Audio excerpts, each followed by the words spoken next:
Hello everyone, welcome to Carnivorous Plants Hub. In honor of the ridiculously cold weather we've been having all over our country this week, I'm giving you an update on my Venus flytraps that have been living the fridge life in dormancy. Yep, they've been cold, they've been dark, and today we're pulling them out to see how they're holding up. It's been a while since my last video. I took a short break because let's be honest, in the wintertime it's slow season for carnivorous plants. But spring is just around the corner, and I'm officially back, and I've got lots of great content planned.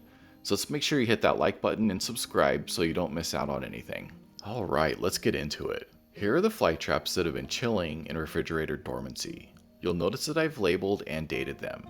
These went into the fridge on November 21st, 2005, and today is actually January 21st, 2026, so they've been in there for about 2 months now. This is the first time I've pulled them out to check on them. Right away, I can already see some green through the bag, which is a pretty good sign. That means that they're still alive and kicking.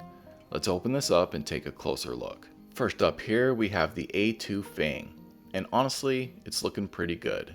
The leaves are still green, and the newer growth is more of a pale yellowish color. That's totally to be expected since it hasn't seen light in months. It's alive, but it's definitely getting close to wanting to see some sunshine again. Next up here is the typical Venus flytrap, and this one actually looks a little greener overall. Both plants look healthy, especially considering that they've been in dormancy. And something I'm really happy to see is that there's no mold, there's no mildew, and there's nothing funky growing in here. That's exactly what you want. If you do see any type of mold, you want to carefully remove it before putting the plants back into the bag. I'm going to give these another month of sleeping before I bring them out and repot them. And speaking of repotting, that time of year is coming right up. I wanted to let you know that I just made a huge batch of carnivorous plant soil that's ready to go. Whether you just need some soil for repotting or need the full repotting kit that comes with the planter, I'm fully stocked up. Head on over to carnivorousplanthub.com and see what I have available. There's a link in the description and the pinned comment. The moss is slightly damp, but just barely, so I'm going to freshen things up by adding a little new moss and re-wetting what's already here. You never want these to dry out completely. If they do, they can die pretty quickly. I do need to grab a new bag of moss soon. This is literally the bottom of the bag, so there aren't many long strands. It's a little annoying to work with, but it'll do the job. As long as the roots are fully covered, we should be good to go. Now that the roots are tucked back in, I'll use my Core Gear mister to lightly wet the moss.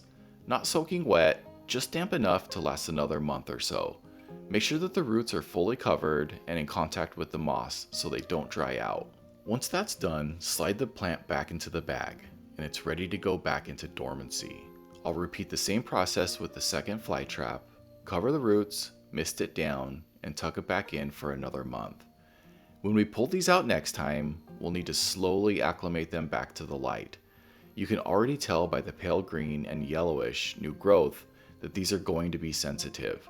That fresh growth burns really easily, so we'll need to take it slow and ease them back into full light and sun. Alright, let's get the air out of the bag, seal it up, and it's ready to head back into the fridge. Okay, you just want to make sure that you move the applesauce and the Uncrustables out of the way, slide it all the way into the back, and if you're lucky, your partner won't even notice that it's in there. Can you tell I have teenagers in this house? Thank you all so much for stopping by. Make sure to like and subscribe so you don't miss the next update. When we pull these out of dormancy, we'll pot them up and reintroduce them to light and sun. I can't wait to catch you in my next video. Bye!